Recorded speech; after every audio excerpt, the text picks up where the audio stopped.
La France se tiers-mondialise à vitesse grand V. Notre pays n'arrête pas de s'appauvrir et on y voit des problèmes que l'on pensait rencontrer uniquement dans le tiers-monde. Une preuve en est, une nouvelle preuve arrive, c'est à Lyon, où le nombre de sans domicile fixe a complètement explosé. En cause, une inflation, une baisse de l'économie française et une immigration totalement incontrôlée. Bonjour et bienvenue dans cette nouvelle vidéo de DME en direct. Comme toujours, si vous n'êtes pas abonné, bien je vous suggère de le faire et de cliquer sur la cloche pour être prévenu lorsque je sors une nouvelle vidéo. On va voir ce que dit le SAMU social. Le SAMU social, a priori, c'est une association plutôt bienveillante et qui est plutôt du côté du pouvoir en place actuellement. Eh bien, même cette association nous dit que les choses s'aggravent de manière considérable dans une ville comme Lyon. Regardons tout de suite l'écrit. On n'a jamais vu ça. Le SAMU social tire la sonnette d'alarme à Lyon. Pascal Isoire Thomas, directeur général d'Alinéa, association porteuse du SAMU social 69, revient pour Lyon Capitale sur la situation des sans-abri à Lyon et dans le département du Rhône. Quelle est la situation aujourd'hui des sans-abri dans la métropole de Lyon et le département du Rhône? C'est une situation inédite de par sa gravité. On n'a jamais vu ça. Les chiffres officiels indiquent qu'il y a aujourd'hui dans le département 14 000 personnes en attente d'hébergement. C'est un chiffre qui a doublé en 5 ans et qui est dramatique. On est sur une accélération du phénomène sans précédent. Le chiffre a doublé en 5 ans. C'est une situation dramatique. On est sur une accélération du phénomène sans précédent. Je vous rappelle qu'on a un ministre de l'économie qui, tous les jours, à chaque fois qu'il est interviewé, nous dit qu'il faut arrêter de faire du misérabilisme, que la France va mieux, que grâce à son action à celui d'Emmanuel Macron, ça va mieux. Et que si on dit le contraire, on est juste, j'allais dire des méchants, mais en fait, on dénigre juste l'action du gouvernement. Là, le SAMU social nous dit qu'au niveau du département, il y a au moins 14 000 personnes sans loger, en attente d'hébergement. Au moins. Parce qu'on ne parle pas de tous ceux qui sont sans papier, etc. Donc au moins 14 000 personnes qui sont en attente d'hébergement. Que ça a doublé en 5 ans. Il y a 5 ans, c'était qui le président? C'était qui le ministre des Finances? Doublé en 5 ans. Que c'est une accélération comme on n'en a jamais vu. Mais ça va mieux, nous dit le gouvernement. Mais tout va bien, la France s'enrichit. Je comprends même pas, moi, qu'on arrive à dire des choses pareilles devant la réalité. Ces gens-là sont des gens qui vivent vraiment de la parole. Ils se moquent du vrai, ils se moquent du réel, ils se moquent de ce que vous voyez. Ce qui est important, c'est que devant le journaliste aux 20h, on passe bien.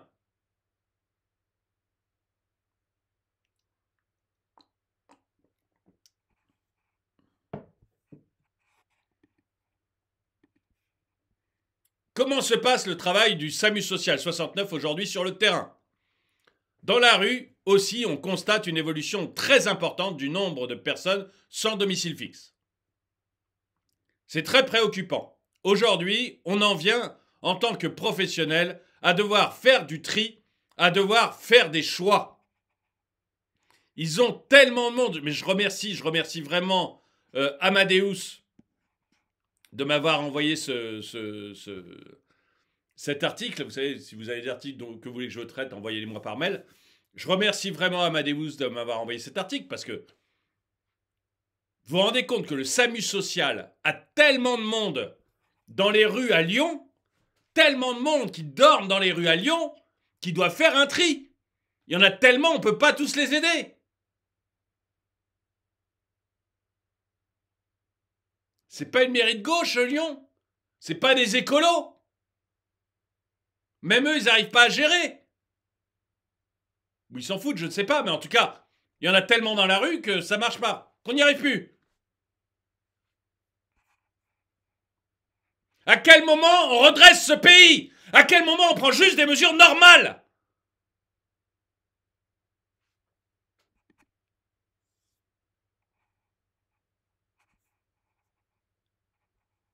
Il y a encore 2 ou 3 ans, on arrivait à mettre à l'abri quasiment immédiatement des personnes en situation de handicap, ou encore tous les enfants de moins de 3 ans. Vous vous rendez compte qu'on n'arrive pas à mettre à l'abîme? Enfin, c'est fou. Aujourd'hui, le seul critère d'urgence, c'est d'avoir un enfant de moins d'un an. Votre enfant a 2 ans, c'est bon, vous pouvez dormir dehors. Il n'y a pas urgence, il a 2 ans. Il peut dormir dehors, le gamin. C'est juste l'hiver. On est juste fin novembre. Il peut tenir dehors. En plus, c'est beau la neige à regarder.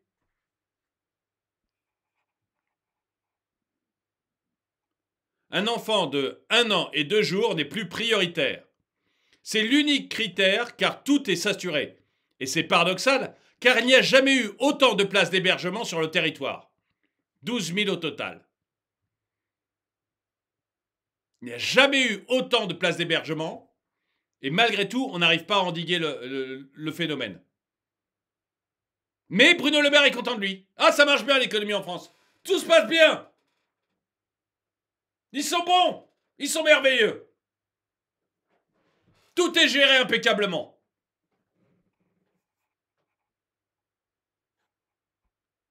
La politique migratoire en France est devenue une usine à sans-abri. Vous voyez, c'est pas un affreux réac de droite qui dit ça. C'est le SAMU social.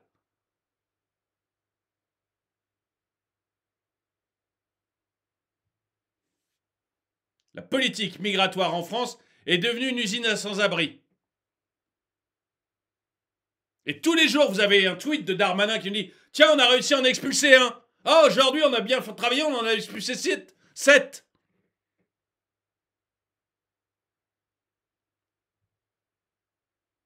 Tous les jours, il y en a des milliers qui rentrent, mais on a expulsé un, on est content.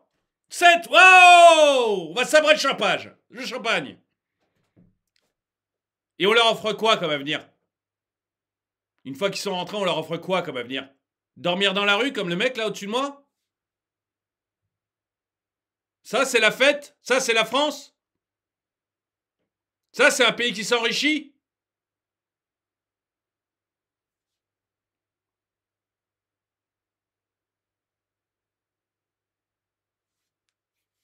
Même si vous êtes pour l'immigration, même si vous êtes de gauche, pour l'immigration, etc., pourquoi pas? Mais vous n'allez pas me dire que ça, c'est l'avenir. Vous n'allez pas me dire que ça, c'est l'avenir d'un mec qui a franchi notre frontière illégalement.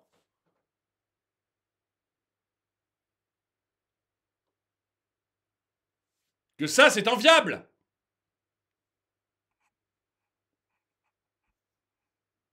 Comment expliquez-vous ce phénomène? Donc, plus large que l'immigration, hein, mais je profitais de la phrase justement qui dit que la politique migratoire en France est devenue une usine à sans-abri.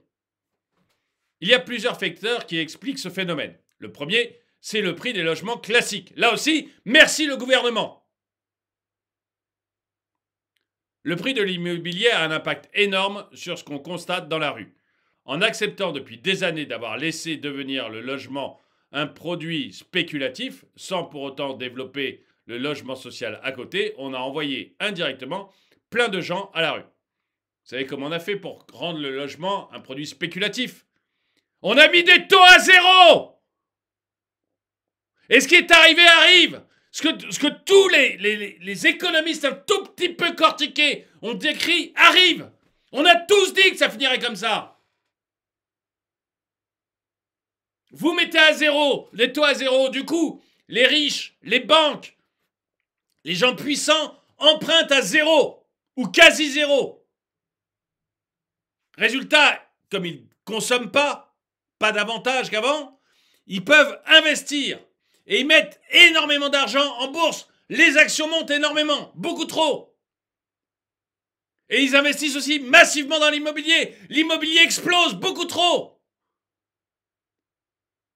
Parce que l'argent est gratuit, on peut faire toutes les conneries.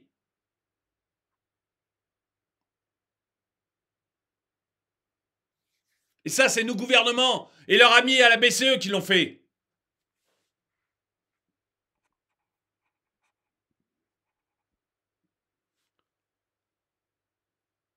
Le coût du logement a augmenté 2 fois plus vite sur le territoire que les salaires. Ce qui est exceptionnel, hein. Jusqu'ici, le coût du logement... Pardon. Jusqu'ici, et donc si le prix du... Vous comprenez bien que l'achat du logement, s'il augmente, derrière, le prix du loyer augmente aussi. Hein, c'est normal. Le propriétaire, le riche qui a acheté... Je dis le riche, mais les fonds de pension, les banques, tous ceux qui ont un accès facile à l'argent, en fait. Quand vous avez des prêts à taux zéro, ceux qui ont un accès facile à l'argent empruntent beaucoup d'argent. Parce que ça leur coûte rien. Mais ils n'ont pas besoin pour autant d'avoir 10 appartements pour y dormir. Donc c'est pour louer. Donc forcément, ça fait augmenter le prix des loyers. Parce que le prix des logements augmente, donc le prix des loyers augmente.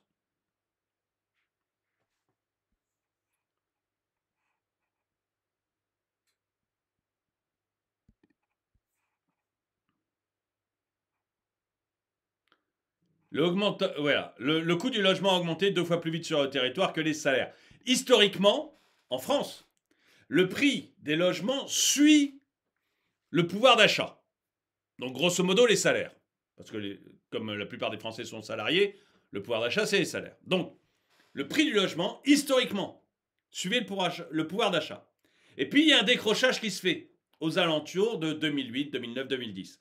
À partir du moment où on commence à avoir des politiques de taux beaucoup trop faibles. À ce moment-là, vous avez un décrochage qui se fait. J'ai pas la courbe là, hélas, il faudrait que je la retrouve. Mais vous voyez qu'il y a un décrochage qui se fait. Et le prix de l'immobilier explose. Et n'a plus rien à voir avec la courbe des salaires. Plus rien. Et on arrive à ça, voilà. À Lyon, à Paris, c'est encore plus phénoménal. Mais à Lyon, ça a augmenté 2 fois plus vite que le prix des salaires. C'est anormal. C'est quelque chose d'anormal qui est lié clairement à la politique de taux zéro. Politique de taux zéro qui était nécessaire pour sauver des États impécunieux, qui ont dépensé l'argent n'importe comment, qui ont mis à la tête de la BCE une politique. Plus un directeur de banque centrale, une politique qui a fait des choses politiques, pas des choses de directeur de banque centrale. Enfin, non, excusez-moi, je suis mauvaise langue. Avant elle, avant Christine Lagarde, c'était Mario Draghi, même chose. Alors lui, par contre, c'est vraiment un directeur de banque centrale. Et c'est lui qui a mis les taux zéro. Donc j'ai été mauvaise langue, je retire. Mais il n'empêche qu'il a fait une énorme boulette. Énorme. Et sur l'immobilier, c'est clair. Sur l'inflation aussi. Hein. L'inflation, c'est grâce à eux. Hein. Mais sur l'immobilier, c'est aussi très clair. Les personnes que l'on rencontre ne parviennent plus aujourd'hui, après être passées quelque temps dans les centres d'hébergement, à trouver un logement classique. Ainsi, les personnes restent plus longtemps dans les hébergements d'urgence. Les gens dans la rue se retrouvent bloqués. Et il y a un cercle vicieux qui s'est installé. C'est un vrai blocage systémique. Et là aussi, sur le blocage, j'y reviens, je suis désolé parce que c'est un sujet qui m'énerve.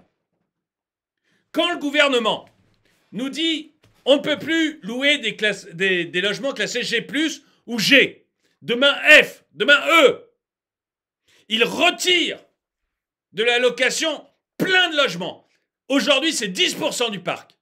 Demain, avec ces bêtises de FNDE, c'est 30% du parc immobilier qui retire. À partir de là, comment vous voulez faire autrement que de faire exploser les loyers? Il y a toujours autant de gens qui veulent se loger, mais il y a de moins en moins de logements. Forcément, les propriétaires vont devenir de plus en plus pointilleux. Ils vont augmenter les loyers et ils vont être hyper chiants sur les cautions. Et tous ces gens-là, tous ces gens à la rue, là, vous pensez qu'ils ont une chance de trouver un logement à louer? Vous pensez qu'ils en ont même une toute petite? Parce qu'eux, ils sont tout au bout de la chaîne. Donc, si dans le privé, les logements deviennent de plus en plus difficiles à louer, pour plein de raisons, en particulier ce qu'a fait le gouvernement avec les DPE, mais également le fait que quand on a un locataire qui ne paye pas, on n'arrive pas à s'en séparer. Donc, du coup, vous faites beaucoup plus attention au locataire que vous prenez. Si on est de plus en plus pointilleux là-dessus. Vous vous rendez compte que les gens qui sont en HLM se disent « Mais la vache, pour trouver un logement, moi j'ai du mal. » Donc ils vont pas dans les logements normaux. D'autant plus que les loyers augmentent encore une fois, alors que les HLM c'est relativement protégé. Donc ils se disent « Bon, moi je vais pas dans un logement normal, je vais rester dans mon HLM. » Mais si eux restent dans les HLM, ça fait un bouchon. Et ceux qui sont en bout de queue, ils ont jamais leur logement HLM. Donc en fait, avec des décisions stupides sur l'allocation, comme le fait le gouvernement, pour sacrifier quelque chose à Gaïa, vous vous retrouvez avec des gens qui dorment dans la rue. Et pas que les étudiants qui sont sous des tentes. J'en ai parlé dans plusieurs vidéos. Des étudiants, les campings deviennent le premier logement des étudiants en ce moment. Mais il n'y a pas que. Après les étudiants, vous avez tous ces gens qui dorment dans la rue.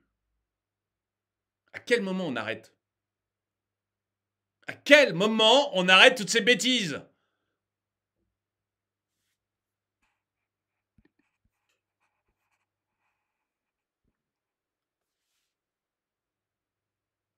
Le deuxième facteur, c'est la complexité de certains parcours, notamment le parcours migratoire.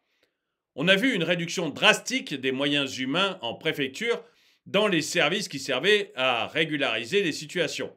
Aujourd'hui, ça devient extrêmement compliqué d'avoir un rendez-vous en préfecture. Les durées de séjour de ces personnes explosent. La politique migratoire en France est devenue une usine à sans-abri. On fait venir des gens, ou on les laisse rentrer, peu importe, pour qu'ils dorment dans la rue. Et on est content parce qu'on est des grandes âmes comme ça. On est des belles âmes, on pense bien, puisqu'on les laisse rentrer. Qu'après, ils crèvent dans la rue, on n'en a rien à cirer. On est des belles âmes.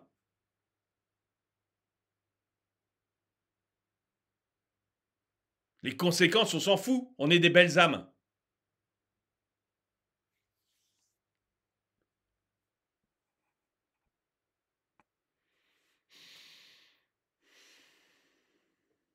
Si vous êtes une belle âme, si vous n'êtes pas une belle âme à 20 ans, vous n'avez pas de cœur.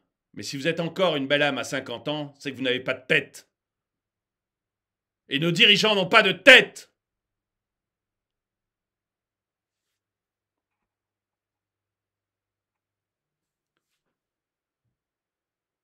Les personnes touchées par cette grande précarité sont-elles différentes d'il y a quelques années? Oui, très clairement. On rencontre beaucoup de personnes assez vieilles qui se retrouvent à la rue. On retrouve des personnes assez vieilles qui se retrouvent à la rue. On a le cas d'une dame de 75 ans.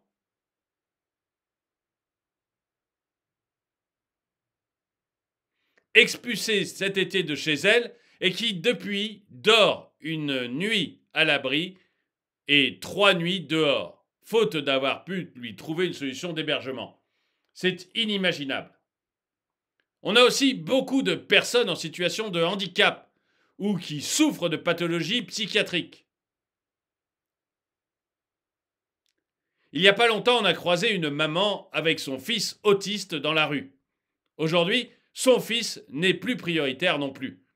On l'a laissé sur le banc avec cette femme. Il y a encore quelques mois, on parvenait à trouver des solutions pour ce type de personnes.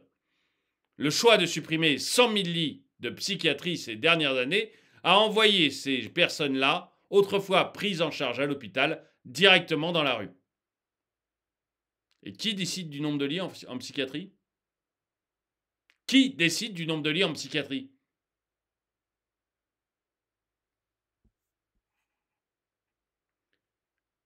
Que vous répondent les pouvoirs publics concernant cette problématique?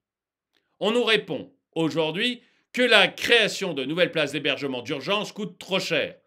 Les besoins, les politiques les connaissent. Ils sont au courant depuis longtemps car ils ont des remontées de nombreux indicateurs.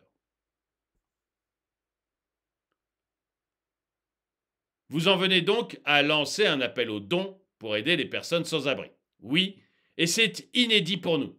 Alinéa et le SAMU social 69 n'ont jamais demandé d'argent aux particuliers jusqu'à présent. Ce qui est peut-être un tort. Bon alors là je fais juste une parenthèse très rapide.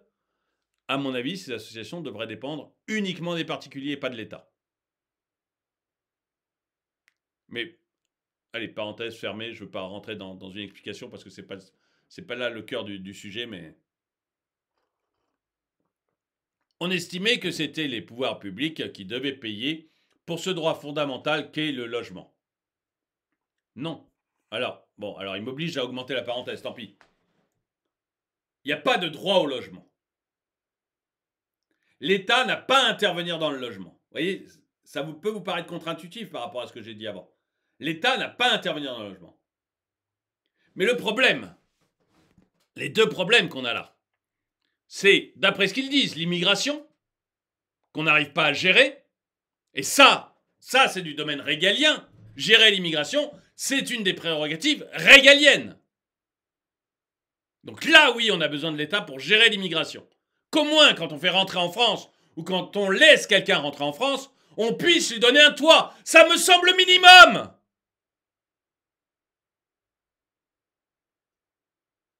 Donc ça, c'est à l'État de le gérer.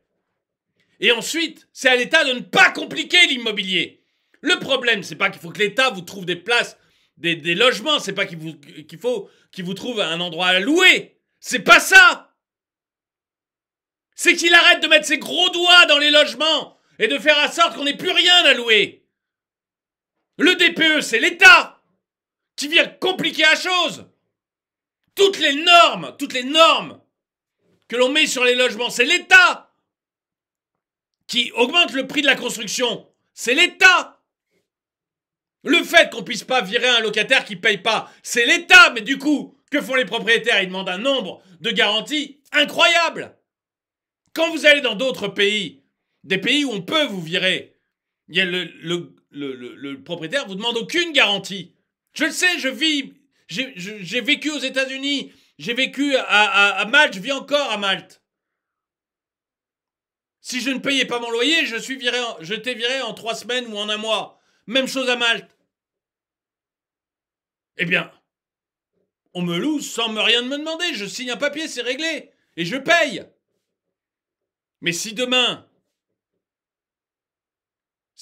un État décide qu'on ne peut plus me virer, si jamais je ne paye pas, eh bien on va me demander des cautions, on va me demander plein de garanties. Mais si je suis un immigré, ou si je suis un pauvre, ou si je suis tout seul dans la vie, comment je fais pour avoir des garanties? Comment je fais pour louer un truc? L'État, il n'est pas là pour vous fournir un logement. Par contre, ce qu'on lui demande au minimum, c'est de ne pas vous empêcher d'en avoir un. C'est ça le truc.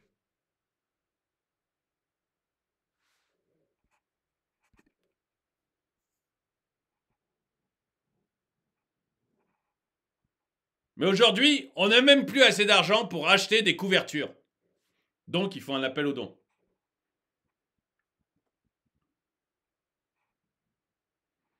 La solution est entre les mains des propriétaires de logements vides. Lyon, 53 000 logements vacants. Avec seulement 10% de ces logements, le problème est résolu. Oui, sauf qu'après, une fois que la personne est rentrée, vous ne pouvez plus rien faire en tant que propriétaire. Si vous voulez récupérer votre logement, c'est niet. C'est niet. Vous ne pourrez plus jamais le faire partir. Mais dans ce cas, vous ne faites pas rentrer si vous ne pouvez plus jamais le faire partir. J'ai lu des articles. J'ai lu des articles ici sur des squatteurs qui étaient là depuis 3 ans. 3 ans. Qui ont rendu le squat dans un état épouvantable. Il y en a pour des dizaines de milliers d'euros de travaux. Et vous croyez que si vous êtes propriétaire d'un logement, vous avez envie de faire rentrer quelqu'un? Gratuitement, quelqu'un qui ne vous paiera pas, c'est gratos, seulement vous ne pouvez pas faire partir après. Si vous voulez récupérer votre logement, vous n'y arriverez jamais.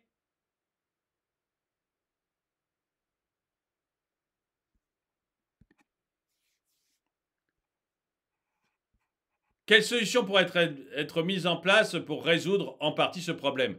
Il faudrait des décisions gouvernementales fortes concernant la production de logements sociaux. Ou de logements neufs. Mais pour ça, il faut juste, retirer aux maires le droit les permis de construire, parce que les maires ne veulent pas construire. Donc, il faut leur retirer ce truc-là et donner ça au préfet, avec des ordres. Vous construisez à chaque fois que c'est possible. Il faut retirer les normes idiotes qui augmente le prix de la construction. Il faut retirer la loi idiote de la non-artificialisation des sols, parce qu'on a besoin d'artificialiser si on veut construire. Mais tout ça, c'est des normes et des lois. C'est l'État qui bloque. C'est l'État qui bloque. Et puis alors, il faut retirer cette couillonnerie de DPE.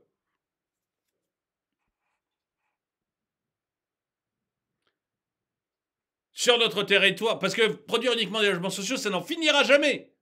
Ça n'en finira jamais. Et le but d'un être humain, c'est pas de vivre de l'assistance sociale dans un logement social. C'est pas d'habiter dans un logement social pour aller le midi bouffer au resto du cœur. C'est un peu plus que ça, l'humain. On a besoin d'avoir une utilité, on le ressent dans nos tripes qu'on a besoin d'avoir une utilité sociale.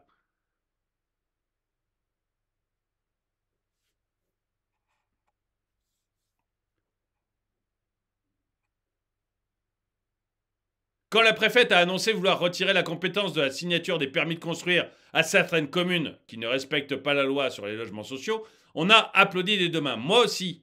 De toute manière, il faut retirer. Il faut retirer aux communes les permis de construire. Parce qu'elles ne le gèrent pas. Si on a un problème d'immobilier en France, c'est à cause de ça. Enfin, évidemment, il n'y a pas que ça, vous l'avez entendu dans mon discours depuis tout à l'heure, il n'y a pas que ça, mais c'est une des raisons importantes.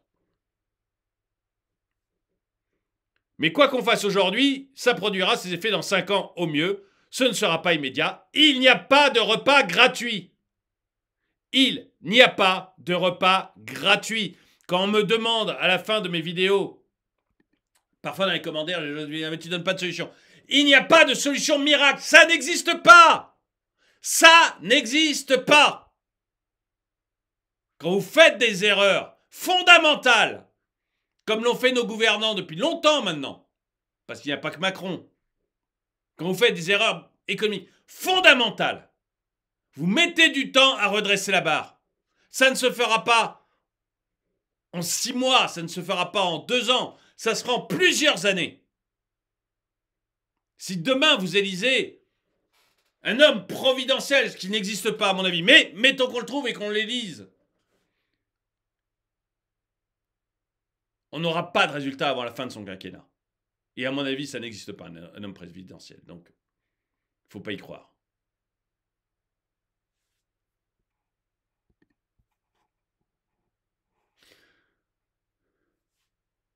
Il n'existe aucune solution immédiate pour pouvoir loger rapidement les 14 000 personnes à la rue dans le département. Si, la solution existe. C'est contraire à ce que je disais tout à l'heure, mais vous allez voir, à mon avis, c'est une connerie.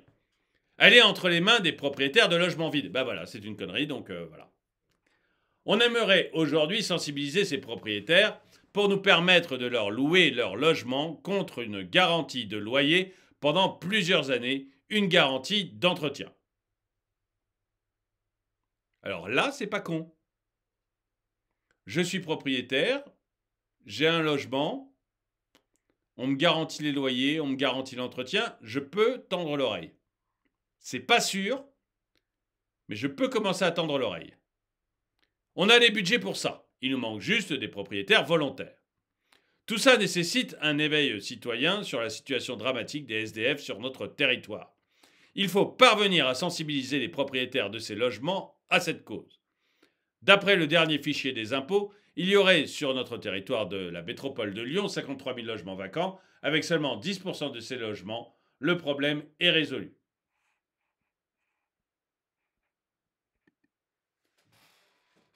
Eh ben, c'est pas bête. Vous voyez, j'étais parti un peu énervé contre ce brave monsieur, c'est pas bête. Et vous allez me dire ce que vous en pensez dans les commentaires. Je vois deux choses. Je suis propriétaire, on me garantit les loyers pendant plusieurs années. Et on me garantit l'entretien du logement. Je tends l'oreille. Honnêtement, je tends l'oreille. Je suis un peu inquiet quand même parce que, qui me le garantit. Bon, le SAMU social, a priori, j'ai plutôt confiance. Mais après, je me demande, bon, qui ils vont mettre? Est-ce qu'il va tout me dégrader? Ils garantissent l'entretien et la réparation. OK. Par contre, il y a une chose, c'est si je peux avoir un locataire, si par moi-même je peux avoir un locataire solide, c'est-à-dire un gars qui va venir avec des feuilles de paye, un CDI, des garants, quelqu'un de propre sur lui, un bon cadre, je pense quand même que je donne la priorité au bon cadre. Parce que j'ai moins de risques de dégradation. C'est comme ça, hein, je le dis à vue de nez, hein, dites-moi ce que vous en pensez vous, mais je pense que là, il y a peut-être une piste. Vous voyez, je suis d'accord avec lui, il y a peut-être une piste. Si, en tant que propriétaire, on me garantit les loyers, on me garantit l'entretien et les réparations,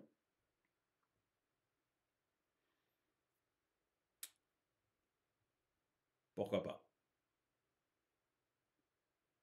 Dites-moi vous ce que vous en pensez dans les commentaires. En tout cas, moi je dirais pourquoi pas. En tout cas, vous, dites-moi dans les commentaires si en tant que propriétaire, donc vous seriez prêt à louer un logement social, enfin à louer vous un logement au mince, je me rappelle plus le nom de cette association, hein, vous voyez comme quoi, hein, l'énervement commence à me travailler. Au SAMU Social 69, est-ce que vous seriez prêt à louer un logement au SAMU Social 69 s'il vous garantit le paiement des loyers et l'entretien et les réparations? Est-ce que vous seriez prêt à le savoir en sachant qu'il va loger là-dedans des gens, voilà, des SDF, hein, comme il ne va pas loger forcément des cadres supérieurs, hein. Donc, est-ce que vous seriez prêt à le faire ou est-ce que vous vous méfieriez quand même et que vous seriez un petit peu inquiet? Et puis, d'une manière générale, est-ce que vous êtes d'accord avec moi sur le fait que, mais à l'évidence, la France est en train de se tiers-mondiser, qu'on a maintenant des problèmes de pays pauvres? On a maintenant des problèmes de pays pauvres. Les gens qui dorment dans la rue, c'est des problèmes de pays pauvres. Les gens qui dorment dans la rue de la deuxième ville de France, c'est des problèmes de pays pauvres. Et c'est la même chose à Paris. Moi, il s'avère que mon père a un appartement à Paris, donc je suis régulièrement à Paris. On enjambe les corps qui dorment dehors, dans des quartiers qui ne sont pas des quartiers défavorisés.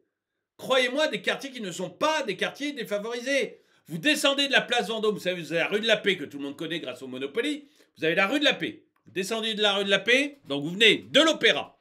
Vous descendez l'avenue de la Paix, vous arrivez place Vendôme, où il y a les plus grands bijoutiers du monde. Van Cleef & Arpels, enfin, bon, allez, je ne vais pas donner tous les noms, mais les plus grands bijoutiers du monde sont là. Vous avez le ministère de la Justice.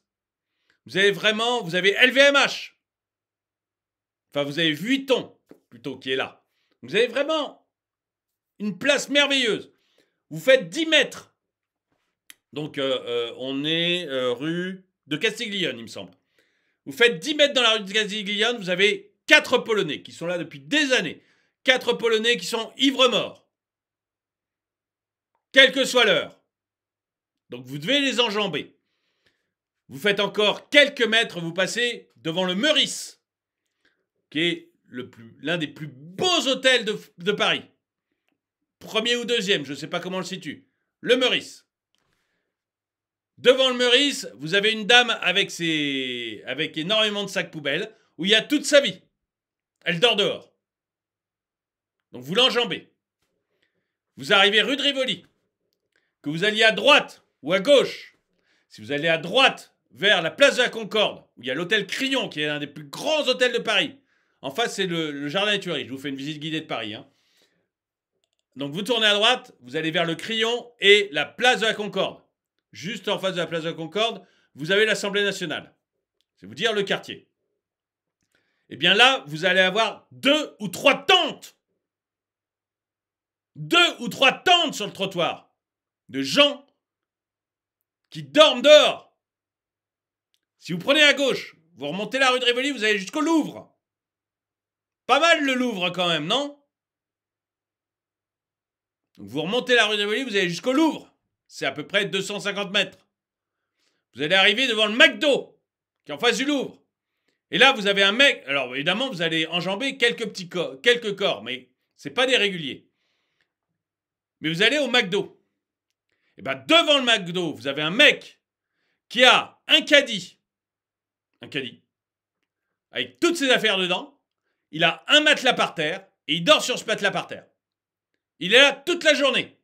Des cartons, un matelas où il dort et un caddie. C'est devant le McDo, juste devant le Louvre. Vous pensez que c'est normal en France? Vous pensez que c'est normal à Paris? Dans une des rues les plus touristiques? Dans un des quartiers les plus riches?